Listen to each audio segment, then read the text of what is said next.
Down there, life continues. The traffic is awful, stocks go on trading, and Star Trek is still showing.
Good day, grade 9 learners. Welcome to today's Natural Sciences lesson.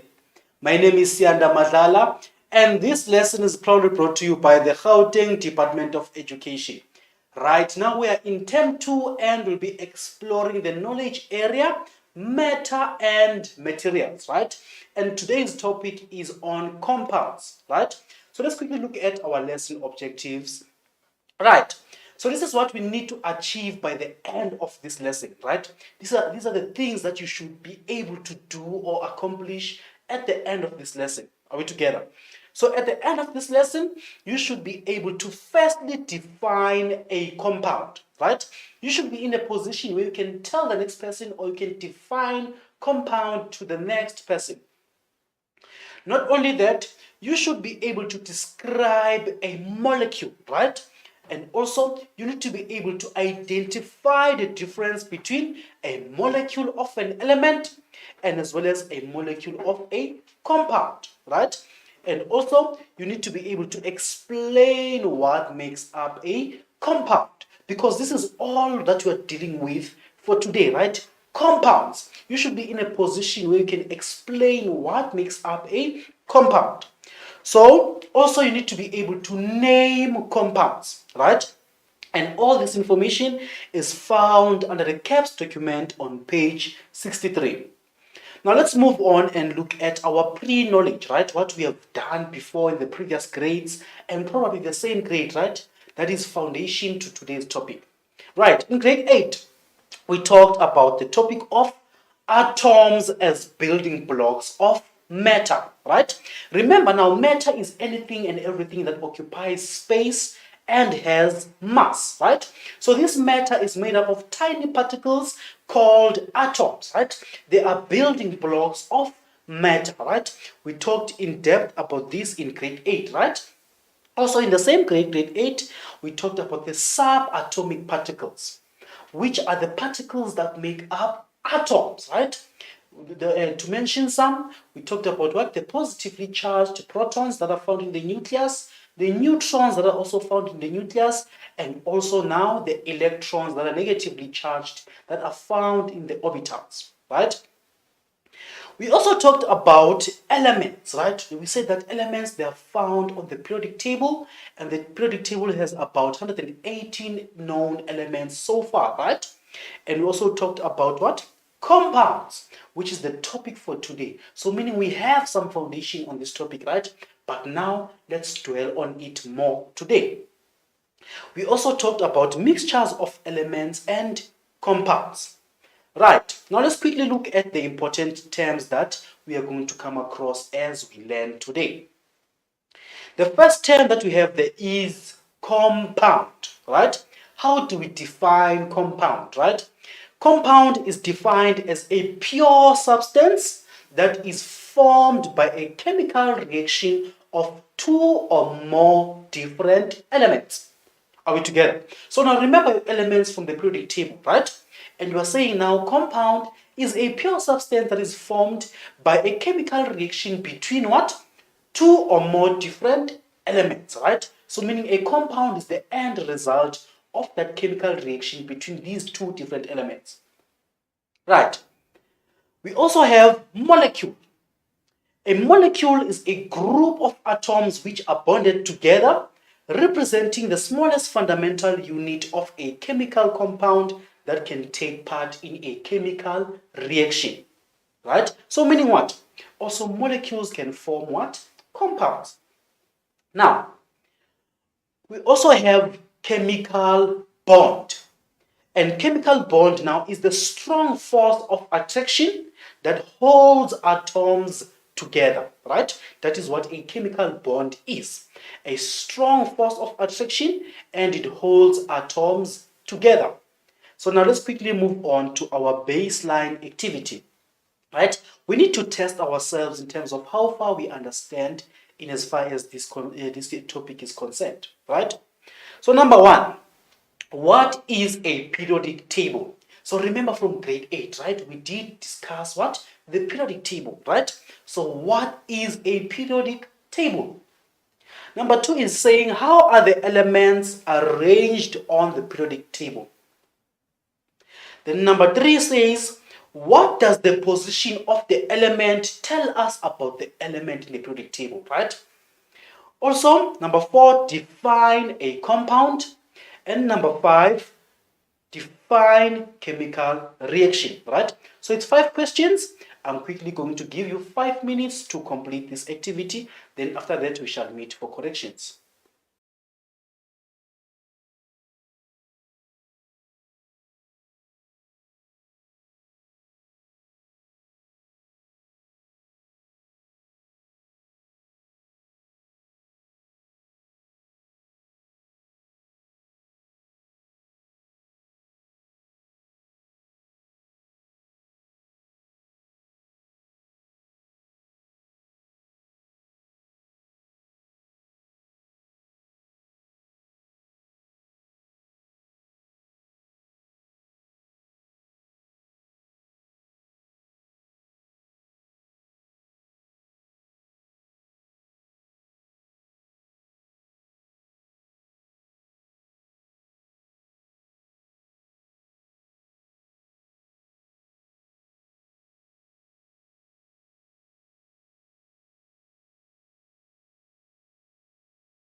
Welcome back, grade 9s. I hope you have enjoyed your baseline activity, right? So now remember, if you want to send in your answers, comments, or any questions regarding this lesson, right?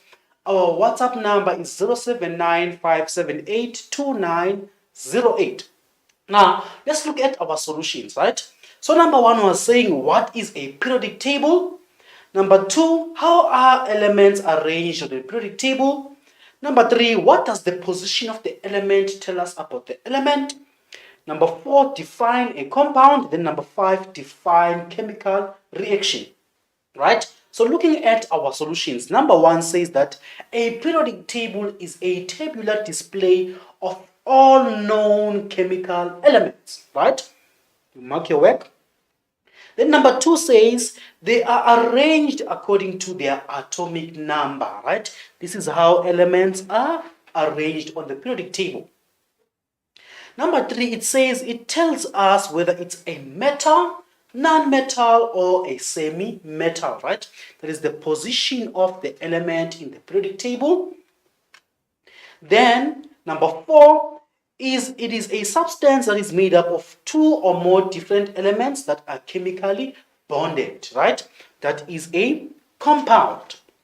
Then number 5, it is a process in which one or more substances, which are the reactants, they are converted to one or more different substances, their products, right?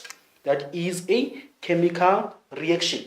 So I'm going to give you another quick minute to copy down the corrections.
Welcome back again, grade 9s. Now let's move on together, right? So now, today we're talking about compounds, right? So we simply said that a compound is a pure substance which is formed by a chemical reaction between 2 or more different elements, right?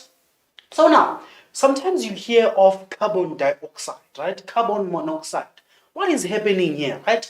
Those are compounds that I've just mentioned, right? Those are compounds and they consist of different elements, right? They consist of carbon and oxygen all together to form that carbon dioxide or a carbon monoxide. Are we together? So that's what a compound is. It is a pure substance which is formed as a result of a chemical reaction between 2 or more different elements, right? So these particles or the particles of a compound, they always consist of 2 or more atoms, right? They consist of 2 or more atoms that are bonded together in a fixed ratio to constitute a certain what? Compound. Are we together? So now, other compounds, they consist of atoms which are arranged in a regular pattern, which is called a crystal lattice, right?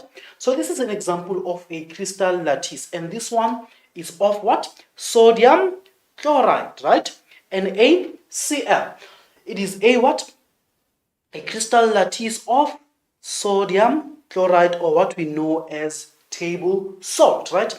It is a regular pattern that consists of these different atoms that are bonded together, right? To give us what? A whole molecule of what? Of salt, right? So now, in some cases, these atoms, they form molecules, right? So let's define molecule before we go further, right? We say that a molecule is a group of atoms that are bonded together, right? And they represent the smallest fundamental unit of a chemical compound which can take part in a chemical reaction, right? So now these molecules, they can be a molecule of an element or a molecule of a compound, right? So mind you, with this we have discussed in grade 8, right? So this is just a reminder that we have what? Molecules of elements and molecules of a compound, right? So let's look at a molecule of an element, for example, right?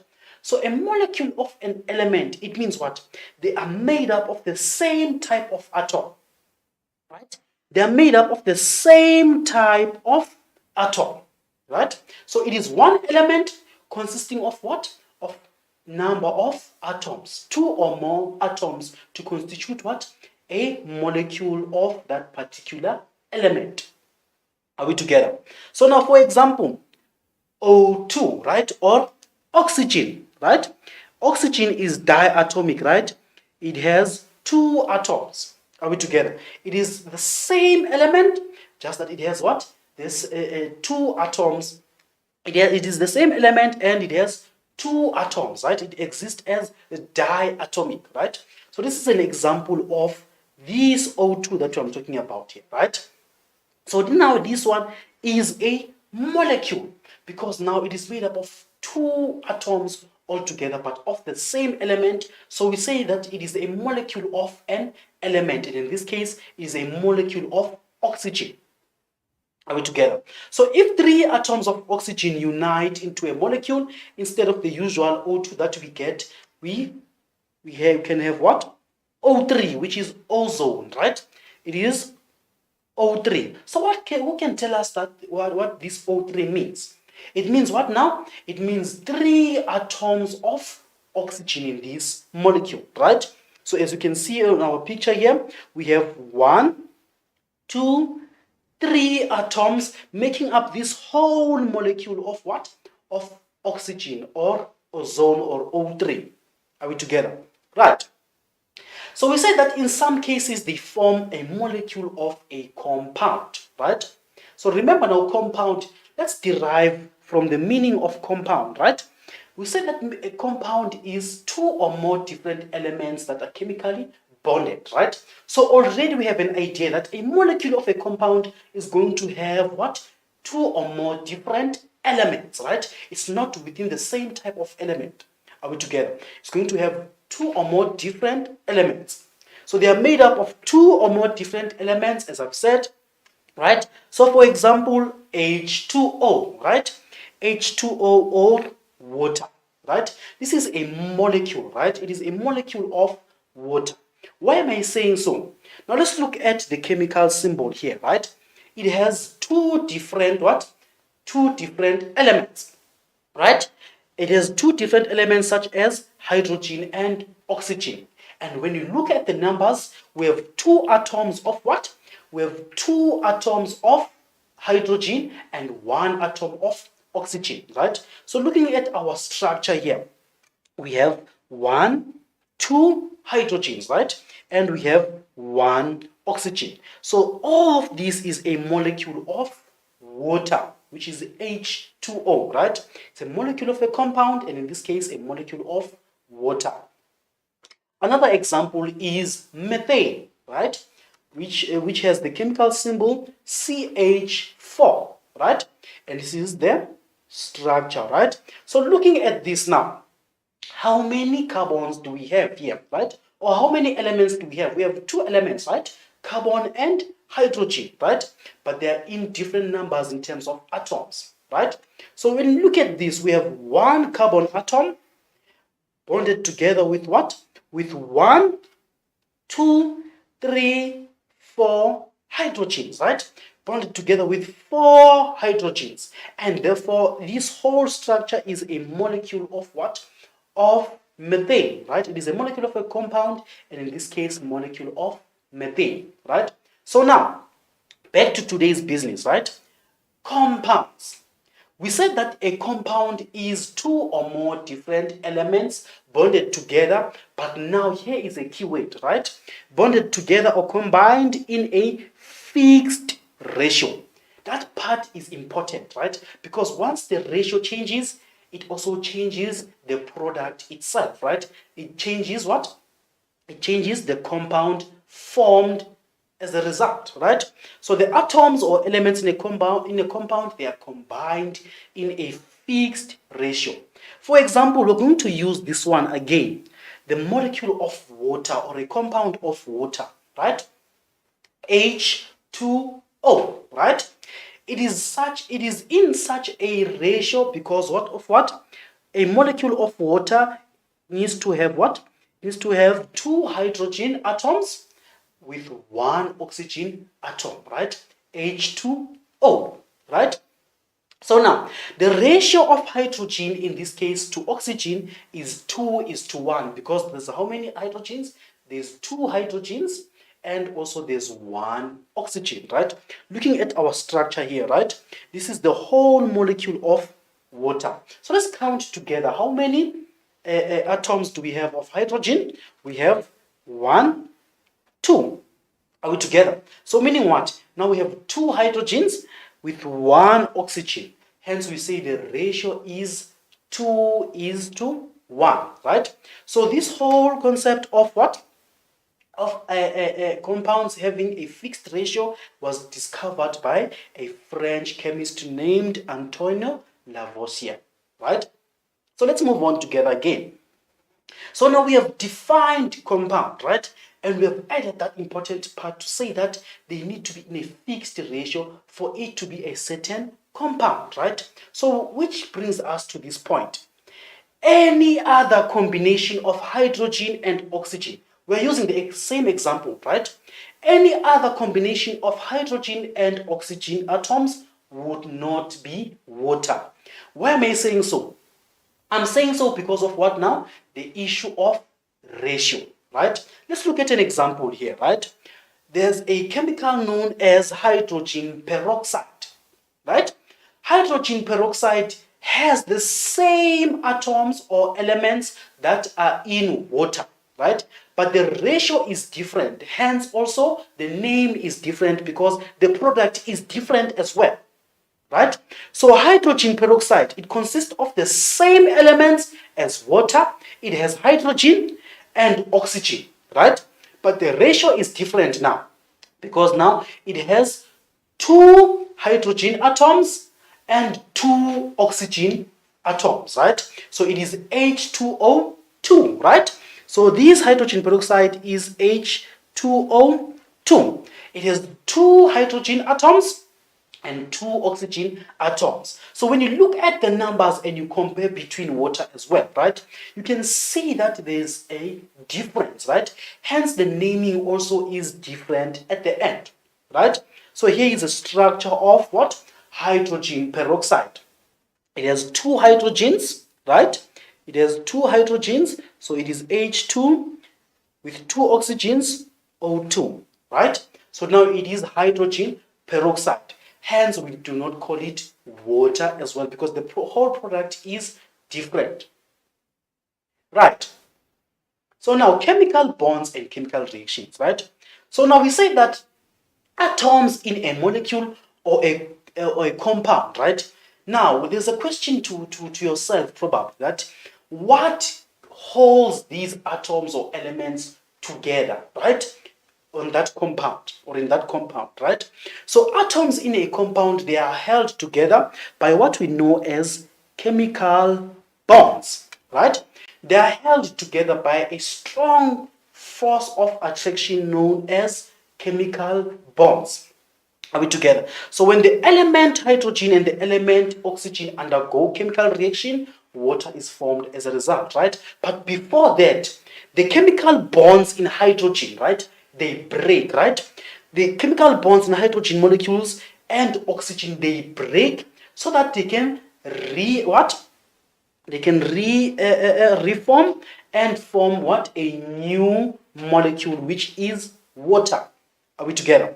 So now, the hydrogen and oxygen atoms, they form new chemical bonds to make water molecules, right? Let's look at this structure to explain further, right?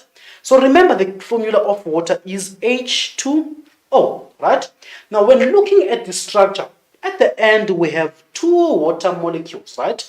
Meaning we have 2H2O, right? we have two water molecules, but how did it come about, right? So looking at the reactants here, right? We have 1, 2, 3, 4 hydrogens, right? But these hydrogens, two of them, they are held by what? By a chemical bond. So meaning we have 2H2, right? I will explain the H2 part at the in the following slides, right? So we have what? Two hydrogen atoms, right? 2H2 plus O2, right? This is oxygen, right? Existing as diatomic, right? We have 2H2 plus O2 to form these two water molecules. So what happens here when the reactants are reacting with each other? Right. So now, decomposing compounds, right? Decomposing compounds. Let's start by unpacking this word, right? When we say decomposing, it means we are unpacking compounds, right? So it means what now? It means also the process of we can break a compound up into the elements that it is made up of, right? So we remember from our previous slide we had that product of two water molecules, right? 2H2O. So meaning the product can be broken down by means of chemical reactions back into the elements that make it up. Are we together? So now, we need chemical reactions to break them up again, right? As I've said, right? And we need a chemical reaction known as the decomposition reaction, right? Decomposition reaction. So for example here, right? Now look at this structure here, right? Or at this chemical formula, right? It is slightly different from the one we had on the previous slide. What is the difference here? Right? The difference now is that we started with the product that we had there, right? The product now is 2H2O. Now we're trying to decompose this product into the elements that it is made up of. Does it make sense? So it is two water molecules, right? Decomposed into 2H2 or 4 hydrogens plus what? Plus 2 oxygens, right? So now, if you remember from our previous slide, we had these 2H2O as products, right? So now we have this product, again 2H2O, which is decomposed into the reactants that it is made up of, right? 4 hydrogens plus 2 oxygens, right? Or 2H2 plus O2. Now, here comes this issue I was talking about here, right? Why do we keep on seeing this H2, this O2? This is because some elements, they exist as diatomic, right? So these are the elements that I'm showing you here, right? That exist as diatomic, having 2 atoms, right? So now, here is a simple way of claiming it, right? It says, I bring cookies for our new home, right? I bring cookies for our new home, right? So when you look at I and you look at your periodic table, I is iodine, right? Iodine is one of the elements that are diatomic, right? Bring, it's Br, right? Which is bromine, right? Which is bromine. Also bromine is diatomic, right? Cookies is C, right? And that is what? In this case, it is chlorine, right? Chlorine exists as also diatomic, right? 4, that is fluorine, right? Also another element that is diatomic. Our, that is O, and oxygen, right? Oxygen also exists as diatomic, right? Then mu, it is N, right? Which is nitrogen. It also exists as diatomic. Then we have home, right? Home is our hydrogen, right? It also exists as diatomic. So these are the elements that we find on the periodic table, and they exist as diatomic, right? So meaning they need to have the number 2 or the subscript 2 next to them, right? So now, so we said that in a chemical reaction, right, or a compound is formed as a result of a chemical reaction, right? So it means what? In a chemical reaction, there are reactants and products. So remember our example now, right? Our first example, I said that you have carbon reacting with oxygen to probably form carbon dioxide or carbon monoxide, right? So now, depending on the ratio, right? So in a chemical reaction, there are reactants and products. So using my example again, meaning my carbon and oxygen are my reactants because they're going to react with each other to form a product which is carbon dioxide or carbon monoxide. Are we together? Right. So there are reactants and products.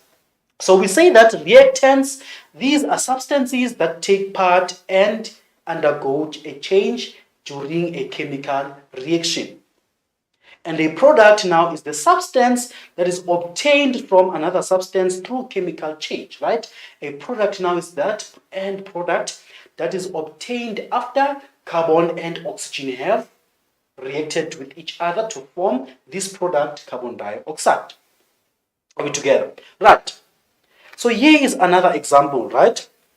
So here is just to illustrate that the plus sign shows us which products are reacting with each other, right? So meaning these ones, they are going to be our reactants, right? They are our reactants because they react with each other to form, right? To form this what? Product. Do you get it now, right? They are reacting with each other to form a product, right? These are our reactants and they react with each other to form, right? So this arrow means that it forms what? This product, right? So this one is our product. Right, moving on again. Now let's get on to naming compounds. I've been talking about carbon, oxygen. Now we have carbon monoxide. Sometimes we have carbon dioxide, right? So it is important that each and every compound has a unique name, right? So let's see how it came about to have these different names, right? So for example here, looking at these two structures, right? They have the same type of elements. One is carbon monoxide, but the other one is carbon dioxide. So what is the difference here, right? Who can tell us what is the difference here? Now looking at carbon monoxide, right? You can notice that there are no numbers in between or next to the elements. What does that mean? If there is no number, it means that it is one element, right? Or one atom of that element. Are we together? So now here it is CO, right? It is CO, meaning now we call it carbon monoxide because there's one oxygen, right? Here now, when looking at this chemical symbol and also the chemical equation, what happens here? We see CO2, right? CO2 and we name it carbon dioxide, right? This now means now it has two oxygens, right? When looking at the structure, this is one carbon and two oxygens, right? On this one carbon and one oxygen, right? Carbon monoxide, carbon dioxide. But let's dwell more on this to understand how did we actually name these as we named them, right? So chemical formula for compounds are always a combination of the symbols of the elements in the compound, right? So now, for example, NaCl or sodium chloride, right? We know that this compound consists of sodium and chlorine, right? Or it consists of Na and Cl, right? But now we gave it the name sodium chloride. We're going to dwell more on that one as well. So when we name compounds, the names of the elements in the compound are combined and sometimes changed slightly to make a name for the compound, right? So now, this system was developed by the IUPAC, right? The International Union of Pure and Applied Chemistry, right? This is the system of naming what? Compounds, right? So the system is designed in such a way that the name of a compound describes the elements it contains and how they are combined, right? So now, let's look at how to name compounds consisting of two elements, right? And also there are two types of compounds, and as well as the type of compound determines how it should be named, right? Let's get on to it now. Now, type 1. Type 1 is about compounds that contain a metal and a non-metal. So now let's go back to our periodic table, right? Let's remember our periodic table. Where do we find metals? They are found on the far left-hand side of the periodic table, right? Non-metals on the right-hand side of the periodic table, right? So now, meaning now we have chemically bonded an element that comes from the left-hand side and an element that comes from the right-hand side to make one compound, right? Hence, we're talking about compounds that contain a metal and a non-metal. So this is how we do it, right? The metal comes first and the non-metal second. We mean that in terms of its names, right? The metal comes first and the non-metal second. So the name of the non-metal changes slightly, right? It changes slightly and the suffix IDE replaces the ending of the name, right? So let's be careful of these IDE because we're going to do some examples, right? So the name of the non-metal changes slightly and the suffix IDE replaces the ending of the name, right? So looking at this, we say that the metal comes first and the non-metal second. Then after that, the ending of the non-metal or the ending of the name of the non-metal, it changes and it is replaced by IDE. So now, looking at this example, right? Looking at this example, we have carbon plus oxygen, right? When looking at your periodic table, carbon is more on the far left and oxygen is more on the right hand side, right? It is a metal and a non-metal. So they are chemically bonded. Then we call what? The name of the metal first. There we have it. It is carbon, right? Then dioxide, right? Not dioxygen, right? The name or the ending has changed and it is replaced by the suffix IDE, right? And in this case, it means now we have how many oxygens? 2, right? Hence, the name is carbon dioxide. Right, that is just one example, right? Don't worry, we're going to do more examples so that you understand, right?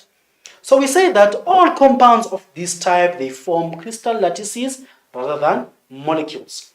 So these are other examples of compounds that contain a metal and a non-metal, right? So looking at the first one, the formula is NaCl, right? The NaCl consists of two different elements, right? And the elements are sodium and chlorine, right? Now notice the name. The name is sodium chloride, right? Sodium chloride, right?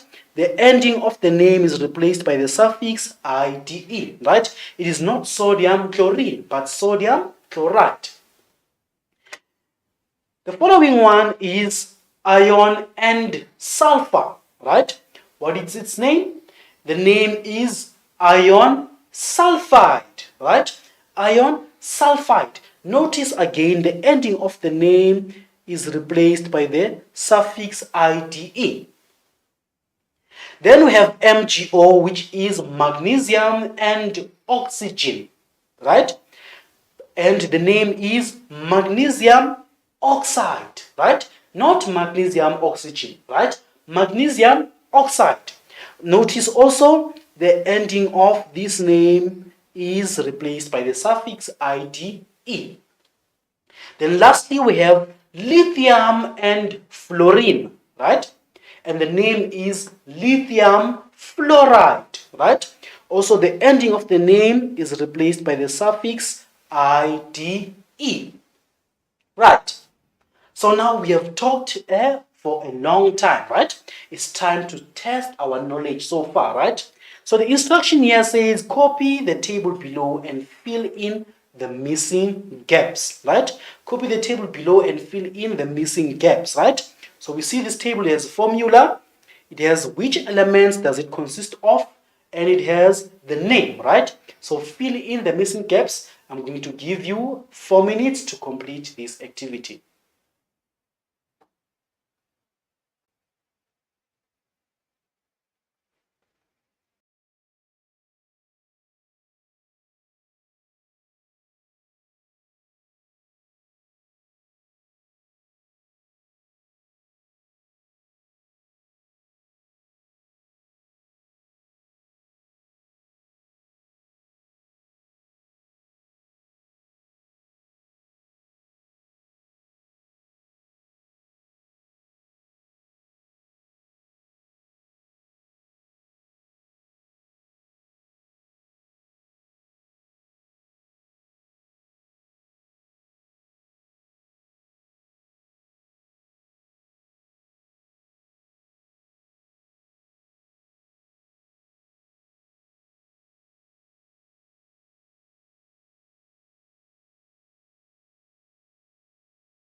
Welcome back again, grade 9s. Remember, our WhatsApp number is 079-578-2908, right? Send in those answers, send in any question regarding this lesson. We will be gladly to help you. Right. Now, copy the table below and fill in the missing gaps, right?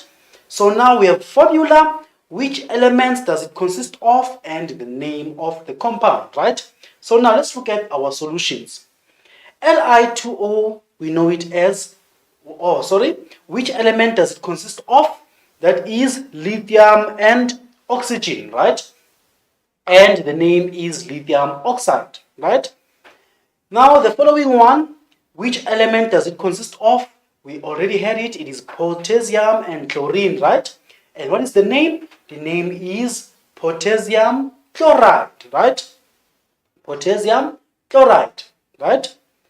The third one, we have copper and oxygen. What is the name? The name is copper oxide, right? Then we have sodium bromide as the name, right? So sodium bromide, which elements does it consist of? It consists of what? Sodium and bromine, right? Then we have sodium and chlorine. What is the name of this compound? The name of the compound is sodium chloride, right? It is sodium chloride. So I'm going to give you another quick 2 minutes to copy down the corrections.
Welcome back, grade 9s. Now let's look at what? Type 2 of compounds, right? So these ones now are compounds that contain only metals, right? So now, there are 3 rules that we need to follow in this case, right? And they are as follows. The first rule, the name of the element further to the left on the periodic table comes first, right? That is our metals, right? It comes first, followed by the name of the element further to the right on the table. So that the rule still applies, right? Also, the name of the second element changes slightly and the suffix ide replaces the ending of the name. So we still keep the first rule, right? Still keep that rule, right? So for example now, right? Oxygen becomes oxide, right? Fluorine becomes fluoride. Notice the ending, right? Chlorine becomes chloride, right? Also, nitrogen becomes nitrite, right? So now these are the examples, right? So now we have seen rule number 1, right? Which is the same rule that I have told you about. So now what about rule number 2, right? Rule number 2 says now, when 2 or more compounds have different numbers of the same elements, right? When 2 or more compounds have different numbers of the same elements, like CO and CO2, right? They have the same elements, but they are in different numbers in that compound, right? So what must we do? We must add prefixes. We must add prefixes to avoid confusion, right? So now this is a guideline that you can use as prefixes to avoid this confusion, right? So when you have such a number of atoms, when you have one atom, it is mono, right? Remember our example from the previous slides. Carbon monoxide, right? Mono, when there are 2, right? You can add the prefix di, right? Carbon dioxide, right? When there are 3, you can add the prefix tri, right? Carbon trioxide, right? When there are 4, you can add tetra, right? When there are 5, penta, right? So you can use these prefixes depending on the number of atoms and add them, and don't forget the IDE at the end, and also to start off with the what? With the element on the far left of the periodic table, followed by the element on the right hand side. Right, that was rule number 2, right? So here are some of these examples, right? So here are some examples of how this rule should be applied, right? Starting off with compounds of carbon and oxygen, right? Compounds of carbon and oxygen. So we have CO, right? Looking at the numbers then, we have 1 carbon and we have 1 oxygen.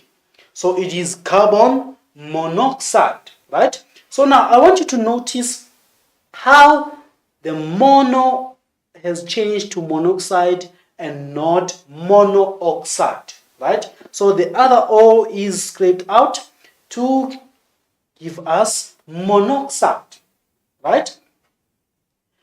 Another example of compounds of carbon and oxygen is CO2, which is carbon dioxide, right? It is di because now we have 2 oxygen, right? Then we have compounds of nitrogen and oxygen, right? Compounds of nitrogen and oxygen, the first example there is NO2, right?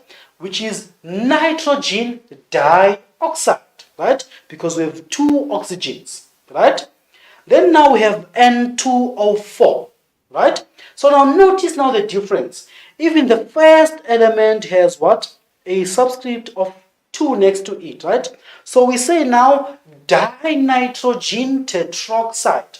Why tetroxide? Because the oxygens, there are 4 in this compound, right? And remember from the previous table, so dinitrogen tetroxide. So also notice how tetraoxide has changed to tetroxide.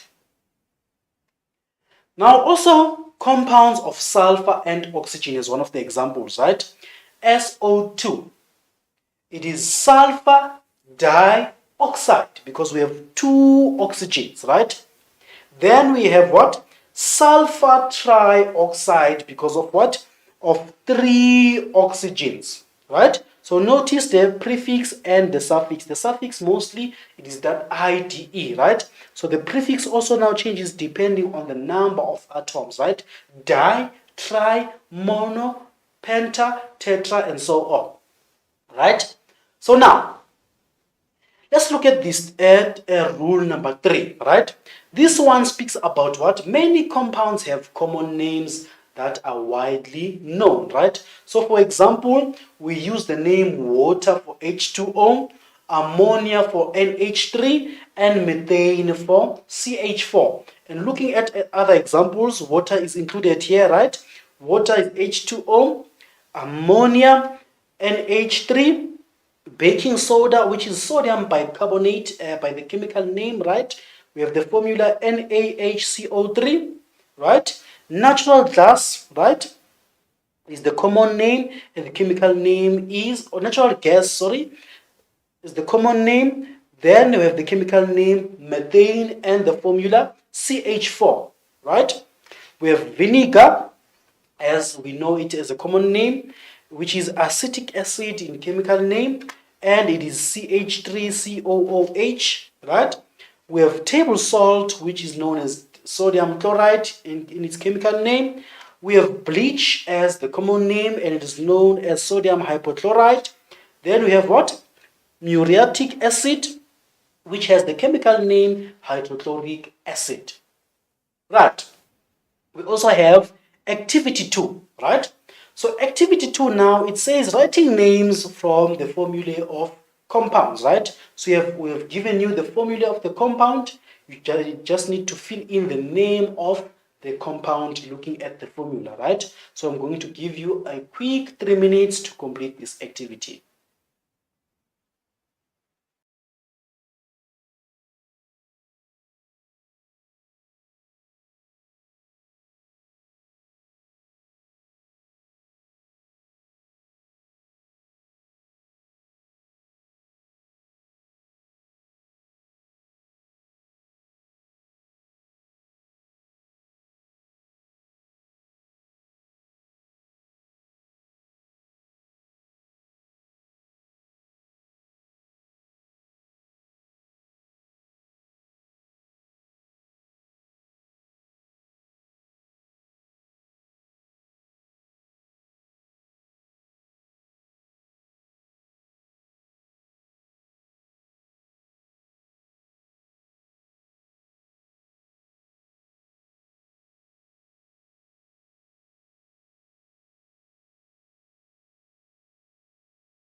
At our solutions, right?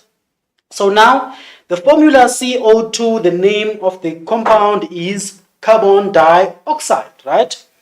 Then the formula is H2O and the name is hydrogen oxide or water. PF3, right? That is phosphorus trifluoride, right? SF4, that is sulfur tetrafluoride. Then CCl4, that is carbon tetrachloride, right? So let's quickly move on and summarize what we have learned for today. So today we're talking about compounds, right? We said that a compound is two or more different elements which are chemically bonded together in a fixed ratio, right? And these compounds, when you look at our concept map here, they are made up of elements, right? And these elements, each and every element has its own atomic number, mass number, a name, and a symbol. And these elements are arranged on the periodic table where groups have similar properties, right? And also, there are three main classifications on the periodic table, and the classifications are metals, semi-metals, and non-metals, right? So the elements, they are in a fixed ratio, right? In a compound, and compounds have names, right? And they're named according to the elements such as sodium chloride, and some are common names such as water or ammonia. And the names sometimes indicate what? The number of oxygen atoms in the chemical formula, such as monoxide, meaning it has 1, dioxide, meaning it has 2, and trioxide, meaning it has 3 oxygens, right? So now, let's take the last quick minute to copy down what? Our homework, right? It says for each of the compounds listed below, write down how many atoms of each element is in one molecule of the compound, right? So let's take a quick minute, then after that we shall wrap up our lesson.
Welcome back, grade 9s. Now I hope when you get home, you do write your homework because you're going to need this information, right?